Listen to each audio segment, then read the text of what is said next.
물 많이 드시란 말씀을 드려요. 술을 분해하려면요, 물이 많이 필요해요. 그래서 술을 먹으면 물이 당기는 거거든요.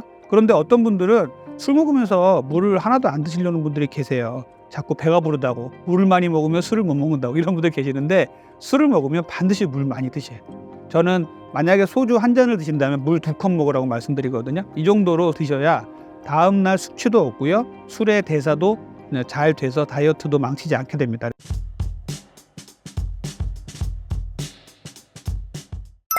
안녕하세요. 저는 분당 닥터리 가정의학과 원장, 가정의학과 전문의 이진복입니다. 저는 건강한 다이어트 정보를 알려드리기 위해서 유튜브 닥터리 TV를 운영하고 있습니다. 연말에 잦은 술자리가 우리 몸에 미치는 영향은 무엇인가요? 자, 우리가 술 얘기를 할 때 첫 번째 짚고 넘어가야 될 게 뭐냐면요, 많은 사람들이 술은 영양가도 없고 칼로리도 없다 이렇게 생각하시는 분들이 계신데 그거 아니에요. 술은요, 영양가는 없지만 칼로리가 있어요. 알코올은요, 1g당 7kcal의 열량을 갖고 있어요. 그래서 이 알코올만 먹어도 삶을 영위할 수 있는 사람들이 일부 있는 거예요. 알코올 중독자들. 근데 영양가가 없으니까 이제 몸에 불균형이 생기고 건강이 악화되는 것이죠. 그래서 알코올은 영양가가 없지만 칼로리가 없는 게 아니라 있다라는 생각을 해주시고, 이 칼로리는 우리가 살을 찌게 할 수 있다는 생각도 분명히 해주셔야 돼요. 보통 소주 한 잔은 55kcal, 그리고 맥주 한 캔은 100kcal, 그리고 와인 한 잔은 120kcal 정도가 됩니다. 그래서 소주 한 병을 먹으면요, 그냥 밥 한 공기 반 정도를 먹은 거하고 같은 칼로리 용량이 나와요. 그래서 이 알코올은 칼로리가 분명히 있다라는 생각을 반드시 해주시는 게 좋고요. 자, 연말에 우리가 이제 술자리가 참 많습니다. 우리 한국 사람들은 또 이제 술자리가 좀 대단한 거로 유명하잖아요. 그래서 술을 많이 먹게 되면 여러분들 잘 아시다시피 간에 무리가 옵니다. 간은 알코올이 들어오면 이제 간에서 해독을 해야 되기 때문에 간에 무리가 오는 경우가 많죠. 그래서 술을 계속적으로 많이 드신 분들은 간에 손상이 와서 알코올성 지방간, 알코올성 간염, 그리고 알코올성 간경화, 심하게는 간암까지 갈 수 있는 이러한 문제를 일으킬 수가 있고요. 두 번째는 치매예요. 알코올이 이제 뇌 기능을 악화시키죠. 그래서 단기적으로는 뭐 필름이 끊긴다든지 이렇게 해서 술이 자꾸만 우리 뇌 기능을 저하시키고 판단력을 저하시키는데, 이게 장기간 먹게 되면요, 자꾸만 판단력과 이런 주의력을 떨어뜨리고, 그래서 치매로 갈 수 있는 문제를 야기합니다. 그래서 알코올성 치매는 명확하게 우리 술로 인해서 생기는 진단명으로 자리를 잡았어요. 그래서 이렇게 술을 계속 드시면 치매가 올 수 있다는 것. 그리고 세 번째 제가 말씀드릴 건 비만인데요. 술 드시는 분들이, 비만이 되시는 분들이 너무너무 많아요. 특히 이제 중년 분들, 이런 분들 쪽에서 상당히 많은데, 술이 우리나라에서 좀 너무 관대한 편이다 보니까 술로 인해서 살을 찌고, 원래 술을 못 먹던 사람도 회사만 들어가면 이렇게 술을 많이 먹게 되고 이런 분들도 많아서 나중에는 술에 의존이 되게 만드는 이러한 사회 풍토도 문제가 되겠죠. 술은요, 비만을 일으킵니다. 그래서 비만을 일으키는 원인 중에 아주 중요한 원인이기 때문에 술 먹으면서 다이어트를 하는 방법이 있느냐라고 저한테 많이 물어보는데 절대 없습니다. 술은 다이어트를 방해하고 또 비만으로 이르게 하는 원인이 되기 때문에 이렇게 안 좋은 것이고요. 또 네 번째로는요, 심혈관계 질환이에요. 술을 계속 많이 드시면요, 장기적으로는 고혈압도 만들 수가 있고요. 아마도 느끼시는 분들 계시겠지만 술을 많이 드신 다음 날 가슴이 막 뛰고, 그래서 부정맥이 생기는 분들도 계세요. 그래서 심근에도 영향을 미치고요. 협심증 환자나 이런 분들은 당연히 안 좋겠죠. 뇌졸중이라든지 이런 부분에도 안 좋기 때문에 심혈관계 질환도 일으킬 수가 있어요. 마지막으로는요, 정신적인 문제 말씀드릴게요. 술을 한두 번 먹다 보면 술을 먹고 나서 좀 편안해진다, 술에서 위안을 받는다, 이런 분들이 간혹 계신데, 술은 결국은 중독성으로 가고 의존성으로 가서 여러 가지 정신적인 문제를 일으켜요. 술을 안 먹게 되면은 이제 불안하고요, 그리고 초조해지죠. 그리고 술을 먹어야만 안정이 되고, 그다음에 그렇게 되면 술을 계속 먹게 되는 알코올 중독증이 되는 것이거든요. 그래서 술로 인해서 정신적인 문제도 결코 간과할 문제가 아닙니다. 음주에 따른 주요 질병과 몸에 나타나는 신호는 무엇인가요? 구체적으로 어떤 문제가 생기나 좀 알아볼게요. 자, 간부터 한번 알아볼게요. 자, 간은요, 우리 몸에서 알코올을 해독하는 기관인데, 술이 조금만 들어와서 해독을 하고 정상적으로 간 기능이 돌아가면 괜찮은데, 이 간 기능에 넘치도록 간 기능이 해독을 못할 정도의 술이 계속 들어오면요, 결국은 우리 몸에서 알코올성 지방 간이 생깁니다. 건강검진에서 감마 GTP라는 수치 높아져서 의사가 알코올성 지방간입니다 경고를 받으신 분도 간혹 계실 거예요. 그래서 이렇게 알코올성 지방간이 오면요 정말 술 절제해 주셔야 돼요. 이거를 그냥 남들도 있는 거고 술 좀 먹는 사람도 이런 거 다 올라가는 거라고 생각하시면 절대 안 되거든요. 여기서 좀 진행이 되면요 이제 지방간에서 간염이 오고요. 알코올성 지방간염, 그다음에 알코올성 간경화가 오면요 이제는 돌아올 수 없는 다리를 건넌 거예요. 알코올성 간경화까지 가면요 간이 딱딱해지면서 이제 황달도 오게 되고요. 복수까지 차게 됩니다. 뇌 기능도 엉망이 돼 버려요. 그래서 알코올성 간경화가 되면은 못 돌아와요. 그때는 이제 전문적인 치료를 계속 받으면서 병원에 입원과 퇴원을 반복을 하셔야 됩니다. 그래서 간의 문제 정말 심각한데 우리나라에서는 술에 좀 관대한 문화가 많다 보니까 이 부분에 대해서 너무 좀 무시하는 경우가 좀 있어요. 그래서 간에 대한 문제 꼭 신경을 써 주시고요. 두 번째는 위장장애에 대한 문제인데요. 위염과 식도염의 문제입니다. 자, 우리 술을 많이 먹고 들어가서 소화도 잘 못 시키고 바로 자버리잖아요. 그러면은 밤새도록 위식도가 막 괴로워집니다. 아침까지 막 위식도가 쓰리고 음식물이 넘어오는 것 같고 그래서 다음 날은 막 위식도염 때문에 고생하는 경우가 있어요. 자, 위식도 역류증을 유발하는 게 그 알코올이에요. 알코올은 위식도의 괄약근을 넓혀주게 되면서 음식물이 밤새 역류하게 만들어요. 그러면 위산하고 같이 역류가 돼서 식도를 따갑게 만들고 아프게 만들고 심하면 다음날 목소리도 쉬고 목도 아프고 축농증도 생긴다고 되어 있거든요. 이렇게 위식도 역류증은 위험하고요. 또 위나 십이지장의 염증 그리고 위나 십이지장의 궤양이 있는 사람들은요. 알코올이 계속적으로 악화시킵니다. 그래서 이 위식도 쪽에 위와 식도 그리고 십이지장 쪽의 문제도 간과할 수가 없는 문제예요. 세 번째는요. 췌장염에 대한 문제 말씀드릴게요. 췌장염도 하나의 소화기관이기 때문에 소화기계에 합해서 말씀도 드리지만 술을 많이 먹는 사람들 중에서 일부에서 췌장염이 생기는 분들이 계세요. 이 췌장염은요. 상당히 심각한 문제거든요. 요즘은 뭐 위고비 싹센다 이런 얘기 나오면서 췌장염을 이제 간혹 듣기도 하죠. 그리고 췌장암이다 이렇게 해서 너무 무서운 병이다 해서 췌장염 얘기가 조금씩 나오는데 그 가장 기본에 알코올이 있습니다. 술을 많이 드신 분들이 밤사이에 너무너무 아파서 응급실에 배를 이렇게 쥐어 뜯듯이 꼬부리고 이제 응급실에 내원하는 경우 상당히 많아요. 아주 응급실 의사들은 너무 많이 봐가지고 잘 아는데 알코올성 췌장염입니다. 이런 경우에 급성으로 너무 심한 복통이 오기 때문에 환자분이 떼굴떼굴 굴르고서 응급실로 와요. 그래서 이제 이렇게 되면은 뭐 며칠을 굶게 만들고 이렇게 해서 췌장을 복구를 시키는데 이 정도가 되면 정말 심각한 거거든요. 알코올은요, 췌장을 녹여버린다 이런 얘기를 해요. 그래서 췌장염을 일으키는데 알코올이 아주 중요한 역할을 하기 때문에 췌장의 문제도 좀 신경을 많이 쓰셔야 돼요. 내가 술을 먹었더니 다음날 배가 너무너무 아프고 구부리고 피지를 못하겠다. 먹으면 토한다. 이런 분들이 계시다면 알코올성 췌장염의 경고를 받았다고 생각을 하시면 좋겠습니다. 자, 네 번째는요. 심혈관계 문제예요. 앞에서도 말씀드렸지만 고혈압 환자가 술을 먹으면요. 일시적으로 혈관이 약간 넓어지면서 혈압이 떨어지는 걸 느껴요. 그때 혈압을 재보고서 나 술 먹었더니 혈압 떨어졌어. 이렇게 좋아하시는 분들 계신데요.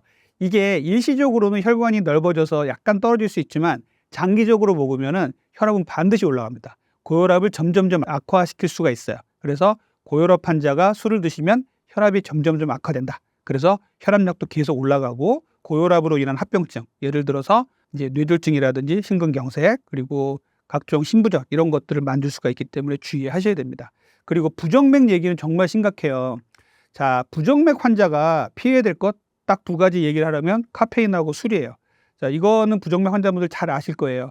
그런데 정상인들도요. 어느 날 술을 많이 먹고 난 다음 날 아침에 일어났더니 막 가슴이 두근두근하고 맥박이 불규칙하게 떠서 이게 뭔가라고 이제 걱정을 하시는 분들이 계신데 이것이 알코올이 일으키는 부정맥입니다. 술은요. 심장에서 이 전기 자극으로 인해서 심장이 움직이게 되는데 이 전기 자극을 불규칙하게 만들어요. 그래서 심장이 똑같이 뚝뚝뚝 뛰어야 되는데 뚝 뛰고 쉬었다가 뚜둑 뛰고 이러면서 덜컹 하는 느낌이 듭니다. 이거 알코올성 부정맥인데요. 이것도 쉽게 넘기시면 안 돼요. 부정맥은요. 급사의 원인이에요. 그래서 그냥 뭐 일시적으로 몇 번 생겼다 이런 경우는 괜찮겠지만 너무 자주 생기신다. 또 알코올성 부정맥으로 새벽에 일어나서 화장실 가다가 쓰러졌다. 이런 분들이 계시다면 반드시 심장내과 전문의의 진료를 받으셔야 됩니다. 그래서 알코올은 이렇게 부정맥도 일으키는 주요 원인이 돼요. 그리고 다섯 번째는 이제 신경계 합병증을 말씀드리면요. 잘 아시다시피 술 먹으면은 블랙아웃 그러니까 필름이 끊긴다 이런 얘기 많이 하잖아요. 이거 정말 안 좋은 거거든요. 뇌 기능이 정지가 돼버린 거예요. 예를 들자면 PC가 잘 돌아가다 혼자 꺼져버리는 거예요. 정말 우리 PC를 보면 그렇게 갑자기 그 PC가 그렇게 됐다 그러면 정말 걱정 많이 하잖아요. 근데 본인의 뇌에서 그런 문제가 생기는 거는 걱정을 안 하고 있어요. 어제 한 일이 생각이 안 나고 집에 어떻게 왔나 생각이 안 나고 갑자기 집에 들어왔는데 집에 현관 번호가 생각이 안 나고 이런 분들이 계시다면 알코올로 인해서 뇌 기능이 심각하게 문제가 온 겁니다. 그래서 알코올로 인한 이 신경의 문제는 알코올성 치매의 문제로 반드시 연결이 돼요. 자, 이게 뇌 촬영을 해보면요. 건강한 뇌와 알코올성 치매의 뇌를 비교를 해보면 알코올성 치매는요. 쪼글쪼글해지고 작아져 있어요. 당연히 뇌 기능이 떨어집니다. 알코올성 치매 정말 무섭거든요. 그래서 이 판단력과 집중력을 너무나 많이 떨어지게 만들어요. 그래서 술을 많이 드신 분들이 이 사회 지도층에 있는 분들이 여러 가지 문제를 일으키는 경우가 간혹 있습니다. 정말 안타까운데 술은 정말 판단력을 요하는 사람들한테는 정말 드시면 안 돼요. 이런 분들은 더욱더 술을 피해 주셔야 됩니다. 그리고 이제 마지막으로 정신과적인 문제예요. 술을 한두 번 먹었더니 마음이 편해지고 사람들하고의 대인관계가 좋아지니까 술을 안 먹던 사람도 먹게 되는 경우도 있고요. 우리나라는 술을 못 먹던 사람도 회사에 들어와서 억지로 회식 자리에 끌고 가가지고 술을 먹이다 보면 이 사람들이 알코올 의존증에 빠져요. 의존증이라는 건 결국 중독을 말하는 건데 결국은 한 잔 먹던 사람이 두 잔 먹게 되고 두 잔 먹던 사람이 세 잔 먹게 되고 용량을 점점점 늘려야 만족이 되게 되고요. 그것을 못하게 했을 때 너무나 불안하고 초조하게 되고 이런 상태에서 다시 그것을 줬을 때 이완이 되고 다시 좋아지는 이러한 현상을 우리가 알코올 중독이라고 모든 중독은 이렇게 되거든요. 알코올 중독은 결국은 우리 정신적인 문제를 망가뜨립니다. 그래서 이렇게 그 혼자서 술을 먹는 경우 그리고 이렇게 이제 자기를 위안하기 위해서 술을 먹는 경우가 점점 사회적으로 많아져서 좀 걱정이 돼요. 1인 가구가 많아지고 사회적인 스트레스를 밤에 혼자서 OTT 프로그램을 보면서 혼술을 먹으면서 위로를 받는 경우. 뭐 한두 번은 괜찮지만 이게 반복될 경우에는 상당히 정서적으로 불안해지고요. 술이 안 들어왔을 때는 더 많이 이제 힘들어지고 자꾸 의존하게 되는 문제가 생기기 때문에 이렇게 정신적인 문제도 간과할 수가 없어요. 정신적인 문제는요. 술로 인해서 우울증, 불안장애, 공황장애 이런 문제 다 악화시킵니다. 그리고 술은 잠을 못 자게 해요. 일부 어떤 분들은 나는 잠을 못 자서 술을 먹고서 푹 잘 수 있어 이런 분들이 계신데 연구를 해봤더니 이런 분들도 술을 먹고서 잠을 잤더니 수면의 질이 너무 많이 떨어지는 걸 발견했어요. 또 술 많이 먹고 자면요 코를 골잖아요. 그럼 수면 무호흡증도 생기고 술을 먹으면 수면이 엉망진창이 돼버립니다. 그래서 술은요 수면에 도움이 절대 되질 않아요. 술은 뭐 어느 정도만 이제 먹어라 이런 얘기도 요즘은 안 하고 있고 이제 한 방울도 먹지 말라라고 얘기를 하고 있지만 술을 먹어서 잠을 오게 한다 이런 생각은 접어두시는 게 좋을 것 같습니다. 술이 다이어트에 치명적인 이유가 무엇인가요? 술이 다이어트에 치명적인 이유는요. 첫 번째 식욕 중추를 건드려요.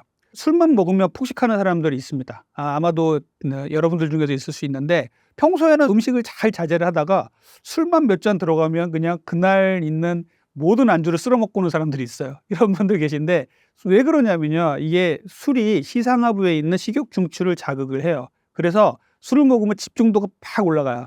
이 집중도가 어느 부분에 집중도가 올라가냐면요. 음식에 대한 집중도가 올라갑니다. 그래서 술을 먹으면 폭식을 하게 됩니다. 그래서 식욕 중추를 건드려서 그 전에 아주 다이어트를 잘했던 사람들도 술만 먹으면 무너지는 사람들이 있어요. 이런 분들 술 드시면 안 돼요. 그래서 술은 식욕 중추를 자극해서 폭식을 유도를 합니다. 이게 다이어트에 안 좋은 첫 번째 이유고요. 자, 두 번째 이유는요. 여러분들 운동하시는 분들 다이어트를 하시는 분들 제일 무서워하는 근손실을 이뤄내는 일을 이 알코올이 해요. 술을 먹으면요. 술의 신박한 기능 중에 근육을 빼다가 지방으로 저장하는 기능이 있어요. 그래서 근육이 점점 작아집니다. 그래서 운동하시는 분들 이런 분들은 잘 아세요. 술 먹으면 근손실이 일어나니까 이런 분들은 술을 안 드십니다. 그래서 술은요. 근육을 빼다가 지방으로 축적시킨다. 꼭 생각을 해주시고 근손실을 일으킬 수 있다는 생각을 해주셔야 돼요. 그래서 다이어트에도 당연히 안 좋은 겁니다. 그래서 알코올 중독자들을 보면요. 근육은 점점점 줄고 배만 볼록해서 내장 지방이 많아 이런 분들 많이 봅니다. 그래서 다이어트에 안 좋은 이유는 이런 부분이 있고요. 세 번째는요. 대사의 문제예요. 술은요. 우리 몸속에 들어오면 간이 독성이 들어왔다. 독소가 들어왔어. 빨리 해독해야 돼. 이렇게 생각해요. 알코올은 독이에요. 그래서 우리 간에서는요. 이 해독작용을 위해서 모든 간의 모든 기능을 다 써서 풀가동을 합니다. 그래서 간에서 알코올을 해독하려고 모든 기능을 다 써버려요. 그러니까 뒤에 있던 간에서 탄수화물도 대사가 되고 여러 가지 대사를 해야지 살이 안 찌는데 이 대사가 늦춰져 버리거나 안 돼 버리는 거예요. 그러면 기다리던 탄수화물 대사가 안 돼버리고 그냥 지방으로 주저앉는 거예요. 그래서 간에서는 술을 독소로 인식을 하고 이 독소를 분해하는 과정에서 다른 대사가 안 된다는 것. 이 부분이 가장 큰 문제예요. 그래서 이런 부분 때문에 또 다이어트를 망칠 수가 있습니다. 그리고 네 번째는요. 당 대사를 방해하는 부분을 말씀을 드릴게요. 우리 술을 드신 분들 중에 이런 분들 계실 거예요. 술을 먹고서 안주를 풍부하게 먹고 집에 들어갔는데 괜히 허기가 져서 라면 하나 더 끓여 먹고 잤다. 그리고 새벽에도 깼는데 너무 배가 고파서 뭔가 또 주워 먹었다. 그리고 다음날 아침에는 뭔가 막 배가 고파서 라면이라든지 막 국물 있는 걸 먹어야지 하루가 이제 시작이 된다. 이런 생각들 하시는 분들이, 이런 느낌들 받으신 분들이 계셨을 거예요. 이게 왜 그러냐면요. 알코올이 일시적으로 저혈당을 만들어요. 당뇨 환자가 술 많이 먹는 거 정말 위험하거든요. 그런데 정상인들도 저혈당을 만들어요. 그러다 보니까 이렇게 저녁 정도에 밥도 많이 먹고 안주도 많이 먹었는데 술을 많이 먹었더니 10시, 11시, 12시 가면서 혈당이 떨어져 버리는 거예요. 그러면 배는 그득한데 뇌에서는요. 혈당 떨어졌어. 뭔가 더 먹어. 라는 신호를 계속 떨어뜨리는 거예요. 그러다 보니까 뭔가 집에 와서 또 먹는 겁니다. 그래서 밤에 들어와서 먹는 거. 새벽에 와서 또 먹고 또 아침에 또 라면 끓여 먹고 이런 분들이 계시는 거예요. 이런 분들은 정말 내가 술을 먹었더니 저혈당이 생겨서 더 허겁지겁 먹게 되고 더 탄수화물을 더 당기게 만들어요. 식욕도 엉망이 돼버리죠. 그래서 이런 분들은 다이어트 망치게 됩니다. 그래서 이 저혈당의 문제도 꼭 생각을 해주셔야 돼요. 알코올은 혈당의 문제를 건드려서 저혈당에 빠뜨려서 폭식을 하게 만든다. 그렇기 때문에 당뇨 환자는 더더욱 위험하고 어떤 혈당 관리를 하는 사람한테도 위험하기 때문에 다이어트에 안 좋다. 이런 생각을 꼭 해주셨으면 좋겠어요. 그리고 마지막으로는 술은 수면의 질을 떨어뜨립니다. 술을 먹고 잠을 청하는 사람이 있다라는 얘기도 많이 하죠. 그리고 일시적으로 술을 먹고 잠에 도움을 받았다는 분도 계시지만 결론적으로 따져봤더니 쭉 연구를 해봤더니 술을 먹고 자는 잠은 수면의 질이 엄청나게 떨어졌다. 그래서 다음날 피곤한 거예요. 충분히 잤는데도. 그리고 자꾸 중간에 깨요. 화장실도 가고 이렇게 깨는데 결국 이게 술 먹고 이뇨작용 때문에 소변 때문에 깨는 경우도 있지만 술 먹고 잠의 질이, 수면의 질이 너무 안 좋아져서 중간중간 깨면서 화장실을 가는 경우입니다. 또 수면 무호흡증도 생기죠. 그래서 술은 수면에 악영향을 끼칩니다. 그래서 다이어트에는 수면이 정말 중요하다고 말씀드렸잖아요. 수면을 하면서 성장 호르몬도 나오고 모든 그렐린 렙틴 같은 식욕 조절 호르몬도 정상화시켜주는데 이게 엉망이 돼버리는 거예요. 그러니까 다음날 깨면은 이제 다른 음식들이 막 당기고 수면을 잘 못 취했으니까 힘들고 이런 부분들이 계속 반복되면서 다이어트를 망치게 돼요. 그래서 다이어트를 망치게 되는 이 술의 원인 중에 또 이제 수면의 문제도 있다. 꼭 생각해 주셨으면 좋겠습니다.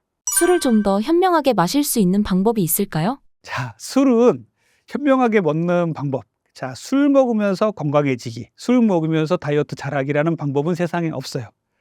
첫 번째 제가 말씀드리고 싶은 거는요. 술은요. 백해무익하다라고 생각해 주시고요. 술 먹으면서 다이어트를 하거나 술 먹으면서 건강해질 수는 없다라는 생각을 꼭 해 주셨으면 좋겠어요. 그런데 우리 사회에서 술을 또 너무 이제 멀리하다 보면 뭐 대인관계도 힘들어지고 이럴 수도 있고 특히 한국 사회 또 그렇잖아요. 그래서 술 먹으면서도 이제 건강하게 생활할 수 있는 방법을 좀 말씀을 드릴게요. 첫 번째는 술이 해롭다라는 인식을 반드시 해달라는 말씀을 드렸고요. 두 번째는요. 사회적인 용량이라고 얘기를 해요. 부득이하게 술을 먹어야 된다면 사회적인 용량만 드셔라라고 말씀을 드려요. 이게 무슨 말이냐면 사회적인 용량이 좀 이제 어려운 얘기인데 이제 그 잔으로 한두 잔을 얘기를 해요. 소주도 소주잔 작은 잔으로 한두 잔. 그래서 잔이 있는 거예요. 그래서 글라스 아니에요. 작은 잔이고요. 그리고 맥주도 작은 맥주잔으로 한두 잔. 500cc 아닙니다. 작은 맥주잔이고요. 와인도 와인 잔으로 적절하게 3분의 1에서 반 정도 따라서 한두 잔. 양주도 양주 잔으로 한두 잔. 이렇게 나와 있는 게 그 잔으로 이제 카운트를 하게 돼 있어요. 그래서 잔이 있는 거고요. 그냥 대략적으로 이거를 사회적인 용량이라고 얘기를 합니다. 그래서 내가 부득이하게 나가서 술을 먹어야 된다라고 한다면 사회적인 용량 한도에서만 먹자라는 얘기를 말씀드리고 싶어요. 그래서 자제를 하라는 말씀을 드리고 싶은 거죠. 세 번째는요. 술 먹은 다음 날 빠르게 다이어트를 하시던 분은 다이어트 하던 방식대로, 건강을 지키던 분들은 건강을 지키던 분들대로 빨리 그 전의 스타일대로 돌아가셔야 돼요. 내가 아침에 7시에 일어나서 아침에 그릭 요거트와 계란으로 아침 식사를 하셨던 분들은 다음날 아침에 일어나셔서 빨리 돌아가셔서 그 스타일대로 빨리 돌아가셔야 돼요. 점점점 내가 다음날 아침에 더 자고 싶고 더 이제 속도 안 좋으니까 아침을 거르고 막 이러다 보면요. 더 엉망이 돼버려요. 대사가 엉망이 돼버리니까 술 먹은 다음날은 그 전에 자기가 했던 대로 똑같은 방식대로 생활을 빨리 돌아가자라는 말씀을 드리고 싶어요. 그리고 네 번째로는요, 물 많이 드시라는 말씀을 드려요. 술을 분해하려면요, 물이 많이 필요해요.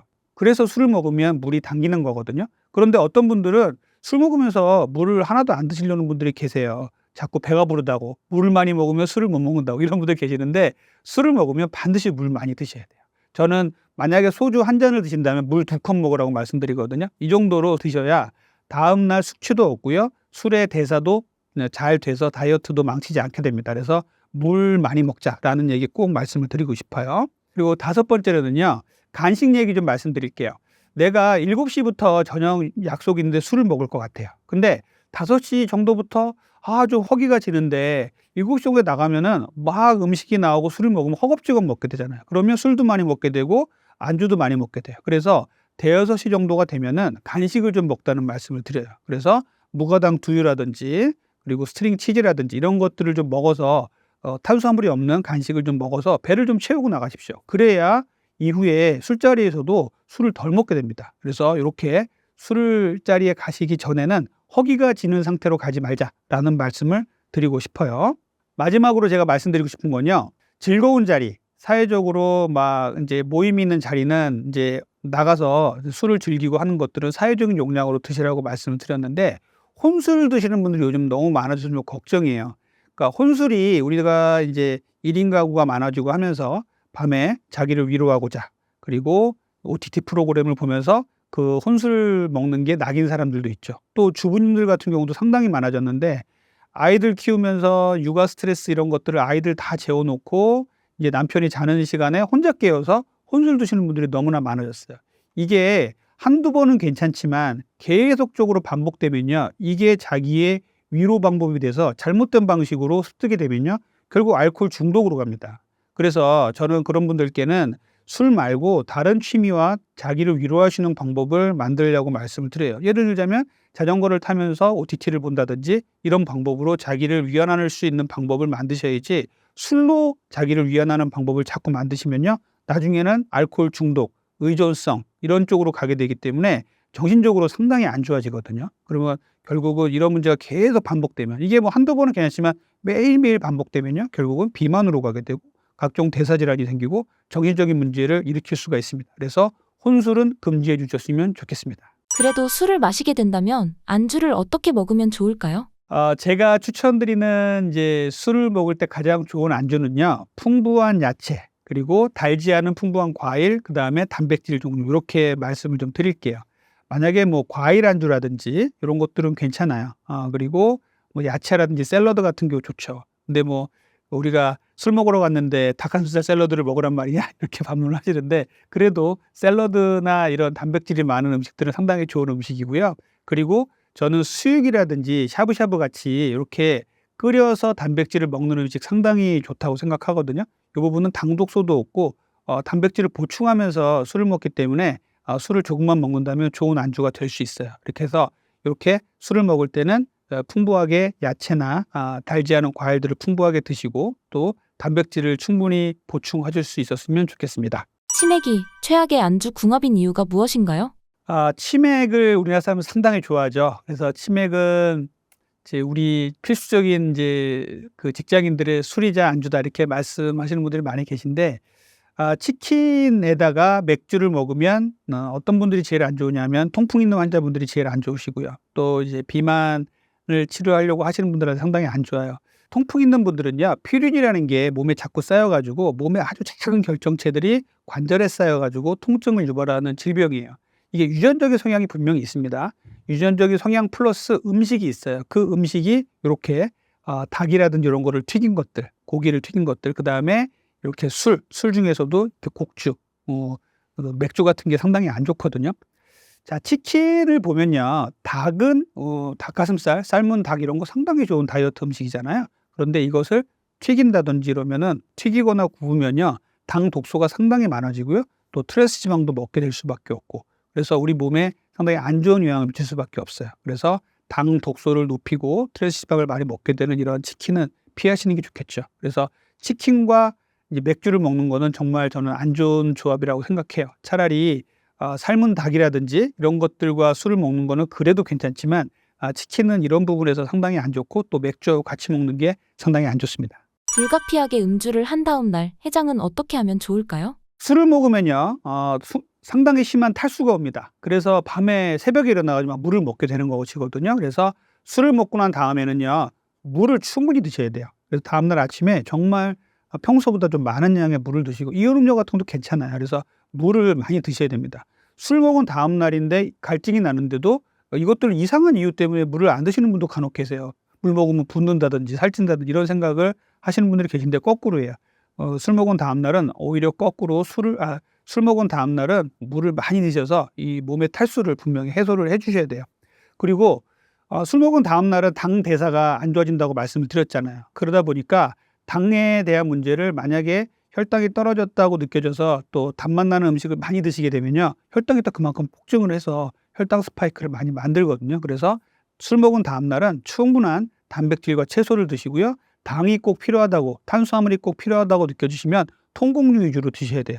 뭐 잘 갈아낸 통곡류는 이제 흰빵 대신에 뭐 호밀빵, 잡곡빵 이런 것도 괜찮고요. 오트밀, 통오트밀 같은 것도 괜찮으니까 이런 식으로 드시면 좋을 것 같습니다. 요즘 제로 소주나 노알콜 맥주가 많이 나오는데 마셔도 괜찮을까요? 요즘에 이제 소주 같은 데에 뭐 제로 소주도 나오고 하잖아요. 그러니까 여기에 설탕이 약간 들어가는데 이것을 이제 인공 감미료를 넣는 것이죠.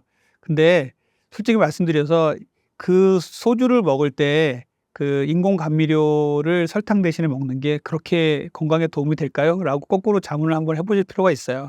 그래서 술 자체를 좀 줄이셔야 되는데 그래도 나 소주 먹는데 건강하게 먹을 거야 하면서 인공 감미료가 들어간 제로 소주라든지 이런 거 먹는 것은 크게 도움이 안 될 거라고 생각을 하고요. 그리고 인공 감미료도 장기간 연구가 많이 없기 때문에 크게 도움은 안 된다고 봅니다. 그리고 요즘에 이제 논알콜 맥주, 그래서 다른 사람들 다 술 먹는데 나는 운전을 해야 되니까 이제 논알콜 맥주를 놓고 이제 드시는 분들 계시잖아요. 일단은 알코올 함량이 아주 적기 때문에 운전을 해도 상관없다 그래서 많은 분들이 드시고 계신데, 얘가요, 그 술의 맛을 내기 위해서 탄수화물이 엄청나게 들어갑니다. 그래서 일반적인 맥주를 먹은 것보다 논알코올 맥주를 먹었더니 혈당이 더 많이 올라갔더라, 이런 분들 많이 계시거든요. 그래서 논알코올 맥주도 우리가 분위기를 낼 때 조금 먹는 건 괜찮지만 너무 많이 드시면은 혈당 수준을 많이 올려서 다이어트에 안 좋다고 하니까 이 부분도 좀 주의를 해주셨으면 좋겠어요. 최근 현대인들 사이에서 마른 비만이 증가하고 있는데 어느 정도로 심각한가요? 마른 비만이 폭증하고 있습니다. 그런데 이 마른 비만이란 말은 공식적인 의학 용어는 아니에요. 그런데 저는 마른 비만 환자를 너무 많이 보고 있어요. 그래서 마른 비만이란 건 뭐냐면 겉으로 봐서는 그렇게 비만이 아닌 것 같이 보이는데 체성분 검사를 해봤더니 근육이 너무 없고 지방이 많이 쌓인 사람들, 특히 내장 지방이 많이 쌓인 사람들을 많이 보게 됩니다. 이게 엄청나게 급증했다는 걸 저 스스로도 좀 느끼는 게 뭐냐면요, 제가 비만 치료를 한 지가 25년 정도 됐어요. 이제 제가 그 전에 25년 전에 봤던 이 비만의 그룹과 요즘의 비만의 그룹을 보면요, 이 마른 비만 환자들이 엄청나게 늘어났습니다. 이 원인이 여러 가지가 있을 거예요. 뭐 수면 부족에다가 탄수화물을 많이 먹고 운동도 안 하고 이런 분들이 많아졌기 때문이라고 보긴 하는데요. 그래서 이 마른 비만은요, 이제 우리가 굳이 정의를 하자면 근육은 너무 적고 지방이 너무 많고, 그래서 BMI라 그러죠. 키 몸무게로 봤더니 그렇게 비만은 아닌데 분석을 해보니까 너무나 불건강한 안 좋은 건강 상태를 보이는 비만 환자들이 많아졌다는 얘기를 합니다. 그래서 흔히 뭐 ET형 체형이라고도 하죠. 팔다리는 가는데 배만 볼록 나온 사람들, 이런 분들이 많아졌고요. 최근 연구를 한번 봤더니 여대생들의 10명 중에 3명이 마른 비만이다라는 연구도 있을 정도예요. 그래서 우리 사회가 점점 더 이 마른 비만 쪽으로 가고 있어서 정말 걱정이 많이 됩니다. 마른 비만이 일반 비만과 비교해 위험한 이유가 무엇인가요? 그러면 일반 비만에 비해서 마른 비만이 무슨 차이가 있고 어떤 위험이 있느냐라고 이제 많이 궁금하실 텐데요. 일반 비만은요, 자기 스스로 비만하다는 걸 알아요. 그래서 내가 옷을 입기가 너무 힘들고 그래서 남들도 이제 지적을 해주고 하니까 내가 비만인 걸 아는데, 이 마른 비만 환자들은요, 자기가 스스로 비만이라고 생각을 안 하세요. 그렇기 때문에 병원도 잘 안 가고요. 나중에 큰 병이 생겨서야 그때서야 자기 몸이 힘들다는 걸 알게 되거든요. 그래서 이 마른 비만은 스스로 자각을 못한다는 게 가장 큰 문제가 됩니다. 거기다가 근육이 너무 적잖아요. 그러다 보니까 근육이 적다는 건요, 젊었을 때는 그래도 몰라요. 젊었을 때는 그래도 뭐 기초대사량도 높고 활력이 있으니까. 그런데 근육이 너무 적은 상태가 계속 오래되면요, 상당히 무기력해지고 피로한 몸이 됩니다. 그래서 나이가 들면서 특히 이제 중년이 넘어가고 이제 여성들 같은 경우 폐경기 넘어가고 이러면서 너무나 많이 쇠약해진 몸이 됩니다. 조금만 일해도 피곤하고 그리고 조금만 넘어져도 골절이 돼요. 그래서 이렇게 근육이 뼈도 잡아줘야 되는데 근육이 부족하다 보니까 이런 문제가 생기는 거고요. 그리고 또 하나는 이 내장 지방의 문제예요. 우리가 이렇게 근육이 적고 지방이 많은 사람들이 주로 내장에 지방이 많이 쌓여 있거든요. 그래서 인바디 검사, 체성분 검사를 해보면요. 너무나 근육은 부족한데 배만 볼록해요. 그리고 내장 지방이 너무 많이 쌓여 있어요. 결국 이 내장 지방은 각종 성인병, 대사질환의 원인이 되는 것이거든요. 그래서 이렇게 마른 비만은 성인병의 원인이 되기 때문에 그래서 또 위험한 경우가 많습니다. 마른 비만이 급증하게 된 이유가 무엇인가요? 자, 그러면 우리 사회가 왜 이렇게 마른 비만이 많아졌을까를 한번 생각을 해봐야 돼요. 그 첫 번째는 뭐니 뭐니 해도 정제탄수화물에 풍부해지면서 정제탄수화물 너무 많이 드시는 분들이 많아요. 제가 이게 마른 비만 환자분들께 이렇게 얘기를 합니다. 체성분만 딱 보고 환자분께서는요 젊었을 때부터 아주 단맛 나는 걸 좋아하시고 단백질이나 고기를 별로 안 좋아하시면서 운동 별로 안 하시죠. 그리고 다이어트 할 때 주로 굶으시죠. 그러면 어떻게 됐어요? 깜짝 놀래요. 그래서 첫 번째는 정제탄수화물을 너무 많이 먹는 것이 이렇게 마른 비만을 많이 일으켜요. 정제탄수화물을 많이 먹으니까 혈당 수준이 폭증하게 되고 인슐린이 나와서 지방을 자꾸 내장 지방으로 축적을 시키고 근육을 자꾸만 빼다가 쓰는 이런 몸이 되는 거예요. 이제 두 번째는 잦은 다이어트도 이렇게 마른 비만이 되게 하는 원인이 될 수가 있어요. 현대인들 특히 여성분들은 이제 틈만 나면 다이어트를 하고 이 다이어트가 또 잘못된 방식으로 굶는 다이어트를 자꾸 한단 말이에요. 이렇게 되면은 환자분들 몸에서는 근육이 자꾸 빠져나가고 지방을 쌓는 몸이 되는 것입니다. 그래서 자꾸 또 이렇게 굶는 다이어트 반복하게 되면 또 요현상이 계속 반복되게 되죠. 그래서 이렇게 잦은 다이어트도 마른 비만을 일으키는 원인이 될 수가 있어요. 그리고 세 번째는요, 운동인데요. 이제 운동 안 하고 이렇게 운동량이 정말 부족해진 특히 여성분들이 상당히 많은데 운동을 안 하고 특히 또 근력 운동을 자꾸 안 하려고 하다 보니까 근육이 자꾸 부족해진단 말이에요. 근육은 우리의 몸에서 혈당을 먹는 스펀지라고 제가 말씀드렸잖아요. 그래서 정제탄수화물을 먹는데 근육이 자꾸 부족하니까 자꾸 지방으로만 쌓여지게 만드는 거예요. 근육이 자꾸 부족해지면요, 자꾸 허약 체질이 되고 활력이 자꾸 떨어지니까 식욕 떨어지고 이 음식을 자꾸 못 먹게 되고 근육이 부족해지고 또 음식을 못 먹게 되는 이 악순환의 굴레에 빠지게 되는 거거든요. 그래서 이 젊은 여성들, 폐경기 이후의 여성들 그리고 이 어머님들 쪽에서 이 마른 비만의 환자분들이 상당히 많은 게 정말 안타까워요. 그리고 마지막으로는 이제 기초대사량이 떨어지는 것이 원인이 될 수가 있어요. 이것은 근육하고 같이 움직이는데요. 기초대사량은 우리 몸이 아무것도 안 하고 있을 때 태우는 에너지라고 생각하시면 돼요. 이 기초대사량이 떨어지면요, 우리가 몸이 상당히 무기력해진 몸이 됩니다. 움직이기도 싫고 자꾸 몸이 붓는 것 같고 이런 몸이 되거든요. 그러니까 조금만 움직이면 힘들고요. 그래서 이렇게 기초대사량이 떨어지는 몸이 되는 것도 이 마른 비만의 원인이 될 수가 있어요. 그래서 이렇게 현대 우리가 이제 그 예전에 뭐 산업화 시대에 비해서 지금 현대로 쭉 오면서 자꾸만 이런 정제탄수화물을 많이 먹고 근육이 부족해지고 이런 그 기초대사량이 떨어지고 이런 문제가 우리를 자꾸만 마른 비만으로 가게 만드는 이런 원인이 된다고 보겠습니다. 마른 비만을 방치하게 되면 어떤 일이 발생할까요? 일단 마른 비만을 그대로 둔다. 그러면요, 결국은 대사질환으로 갈 수밖에 없어요. 그래서 대사질환은 결국은 뭐 고혈압, 당뇨, 고지혈, 지방간 이런 걸 말씀을 드리잖아요. 그 안에는 이제 지방이라는 게 있고 내장 지방이 문제를 갖고 있어요. 비만의 문제가 결국은 대사의 문제를 일으키니까요. 그래서 이렇게 우리 젊은 층에서 점점점 마른 비만이 돼서 그대로 방치해 놨다가 중년이나 노년 정도가 돼서 건강 검진을 했더니 갑자기 당뇨 전 단계가 나오고 콜레스테롤도 문제가 생기고 고혈압도 뭐 목전에 가 있고 이런 분들이 많이 계시단 말이에요. 이런 분들 보면요, 조금 체구도 자그마하시고 근육이 너무 부족한 분들, 마른 비만인 분들 상당히 많아요. 이런 분들은 정말로 그 마른 비만을 해소하기 위해서 정말 노력을 좀 많이 해주셔야 되거든요. 그래서 이렇게 대사질환이 올 수 있다는 게 가장 큰 문제고요. 두 번째는 근육의 부족이에요. 근손실이 이제 근육의 부족, 근손실증 이렇게 얘기를 하는 것이 아예 이제는 진단명으로 자리를 잡았어요. 그래서 이제 중년 노년에서 근육이 부족한 거는 병이에요. 그런데 이렇게 마른 비만이신 분들은 자꾸만 이 근손실로 가게 되는 겁니다. 근육이 부족하다는 건요, 지금 젊은 시절의 근육이 거의 나의 최고의 근육이라고 생각하시면 돼요. 다이어트 하실 때 항상 제가 말씀드려요.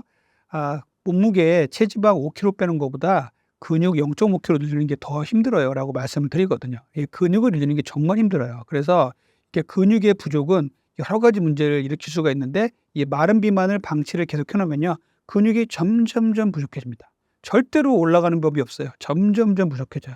그래서 나중에는 이 근육 부족으로 인해서 활력이 떨어지고 조금만 넘어져도 다치고 중년 이후에 다쳐요. 그래 가지고 병상에 오래 누워 있게 돼요. 그러면 또 어떻게 되는지 알아요? 근육이 또 빠져요. 우리 몸이 조금만 누워 있어도 근육이 쭉쭉 빠집니다. 그래서 근손실이 정말 무서워요. 그래서 고관절 골절이 되신 어머님들이 이제 침상에 누워 있다가 수술은 잘 됐는데 침상에서 일어나지 못하고 돌아가셨다. 이런 얘기 많이 듣는 경우가 있어요. 이런 부분들이 이 근손실에서 오는 경우가 상당히 많습니다. 근손실 상당히 무서운 거니까 이 마른 비만도 같이 근손실 때문에 생긴다라고 생각하시면 좋을 것 같아요. 그리고 세 번째는 당뇨병이에요. 아까도 말씀드렸지만 체구가 자그마신 어머님들이 요즘에 내가 음식도 잘 먹고 단 것도 많이 안 먹고 하는데 당뇨 전 단계로 진단을 받았어요. 당뇨 초기로 진단을 받았어요 하면서 병원에 찾아오는 경우가 많이 있어요. 이게 왜 그러냐면요. 근육이 너무 적고요. 기초해소량이 떨어져 있고요. 정제된 탄수화물을 많이 먹었던 분이다 보니까 이 탄수화물 중독에 일정 정도 있던 분이란 말이에요. 이런 분들이 나이가 드시면서 인슐린 저항성이 생기고 근육은 우리 몸의 혈당을 먹는 스펀지인데 근육이 부족하니까 자꾸만 당뇨 전 단계로 가고 당뇨로 가는 거예요. 이 당뇨병은요. 가장 깊숙한 곳에 대사증후군이 있고 그 대사증후군의 대사질환의 안쪽에 인슐린 저항성이라는 게 있잖아요. 근육이 높으면요. 인슐린 저항성에서 멀어집니다. 근데 근육이 적으면은요. 인슐린 저항성에 점점 다가간다고 보시면 돼요. 그래서 당뇨의 가족력도 없고 내가 지금 음식을 아주 잘 먹고 있고 하는데 지금 나이가 들어서 보니까 근육이 너무 적으신 분들이 이 당뇨 전 단계로 가시는 분들이 상당히 많아서 좀 걱정스러워요. 그래서 당뇨병은 이 근육의 부족하고 아주 밀접한 관계가 있어요. 마른 비만은 근육의 부족을 일으키고 근육의 부족은 또 당뇨병을 일으키고 이게 같이 항상 움직입니다. 그래서 당뇨병도 상당히 마른 비만 환자들은 조심하셔야 됩니다. 그리고 네 번째는 이제 심혈관계 질환이에요. 마른 비만이 계속되게 되면요. 우리 몸에 심혈관계 질환이 증가할 수밖에 없어요. 고혈압 그리고 당뇨병도 결국 심혈관계 질환이에요. 이런 것들로 인해서 뇌졸중이나 뇌졸중, 뇌경색이나 뇌출혈 그리고 심장의 질환 그리고 대동맥의 질환 이런 부분들이 자꾸만 생깁니다. 그래서 마른 비만은 심혈관계 질환을 일으키는 하나의 촉발자가 될 수가 있어요. 그래서 심혈관계 질환에 있어서도 이렇게 마른 비만이 위험하다는 것도 꼭 말씀을 드릴게요. 마지막으로는요. 면역력 저하예요. 마른 비만 환자들은 되게 스스로 허약하다고 생각하세요. 되게 근육이 부족하고 지방은 많은데 자꾸 병이 걸립니다. 독감이 들면 독감에 걸리고요. 대상포진이 들면 대상포진에 걸리고 아주 쉽게 입술에 포진도 걸리고 아주 많은 질환에 걸려요. 조금만 다이어트 하려고 그러면은 막 온갖 질환이 다 생깁니다. 그래서 이렇게 마른 비만 환자들은 허약 체질이 되고 이 허약 체질은 단백질의 부족, 근육의 부족으로 인해서 면역력 저하로 이어지게 돼 있어요. 그래서 면역력의 저하도 이렇게 마른 비만이 일으키는 중요한 질병이라고 보겠습니다. 마른 비만일 때 지켜야 할 올바른 생활 습관은 무엇인가요? 그렇다면 이제 이렇게 무서운 마른 비만 어떻게 해결하면 좋을까요? 첫 번째는요. 식단이에요. 정제된 탄수화물을 정말 줄이시고 아예 끊으셔야 됩니다. 우리 산업화 시대 때 어머님들을 보면요.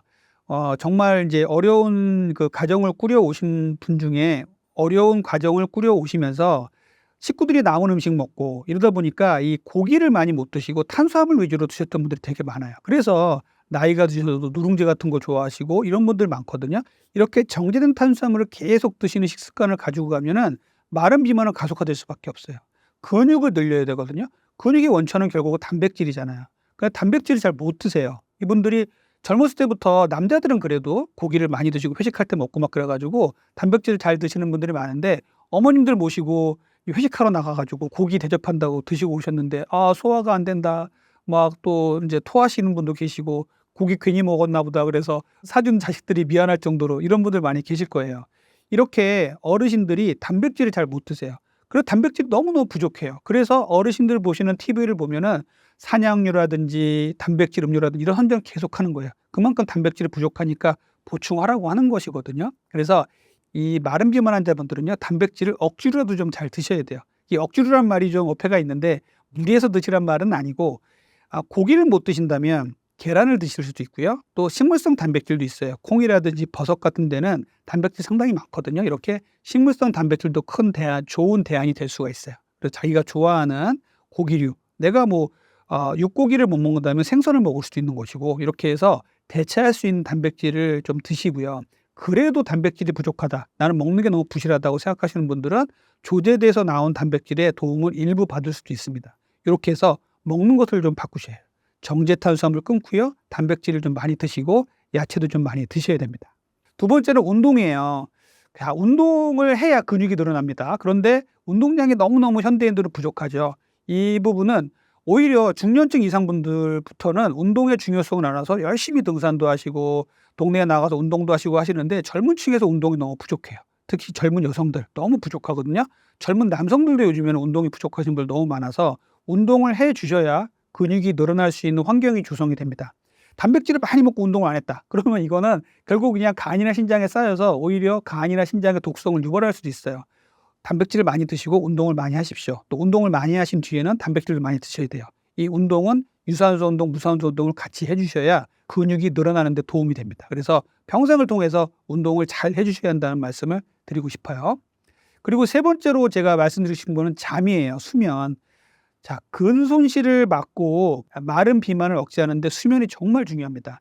이 마른 비만 환자들을 쭉 보면요. 조금 예민하세요. 그래서 밤에 잠을 잘 못 주무시는 분도 계시고 밤에 다른 거 하냐고 또 잠을 또 등하시는 분도 계세요. 그런데 근육을 키우려면요. 잠을 잘 주무셔야 돼요. 운동하시는 분들은 잘 아실 거예요. 운동을 열심히 해서 근육이 늘어나는 시간은 잠자는 시간이에요. 성장 호르몬이 근육의 생성을 돕고요. 여러 가지 호르몬들이 우리 몸에서 근육을 증가시키거든요. 그래서 잠을 잘 주무셔야 되는데 이 현대인들 특히 젊은 층에서 잠을 자꾸 등한시하는 경우가 너무 많습니다. 그래서 수면을 꼭 취해 달라는 말씀을 드리고 이 마른 비만에서도 수면은 정말 중요하다는 말씀 다시 한번 드릴게요. 그리고 마지막으로 중요한 건 술입니다. 술은 근육을 빼다가 지방으로 축적시키는 신박한 기능이 있다고 제가 말씀드렸잖아요. 그래서 술을 먹는 분들 중에 근손실이 생기는 분들 너무나 많아요. 마른 비만 환자들 중에서 식생활을 체크를 하다 보면 술 먹는 분들 상당히 많거든요. 술을 먹으면요 내장 지방이 점점점 늘어나고 근육이 점점점 빠져요. 그래서 이 마른 비만 환자분들 중에 술을 드시는 분이 계시다면 절대 술 드시면 안 됩니다. 술은 근육을 손실시키는 역할을 합니다. 그래서 술을 끊고 운동을 하시고 제대로 된 활동을 하시고 제대로 된 식습관을 가지셔야 근육이 늘고 마른 비만에서 해방될 수가 있습니다.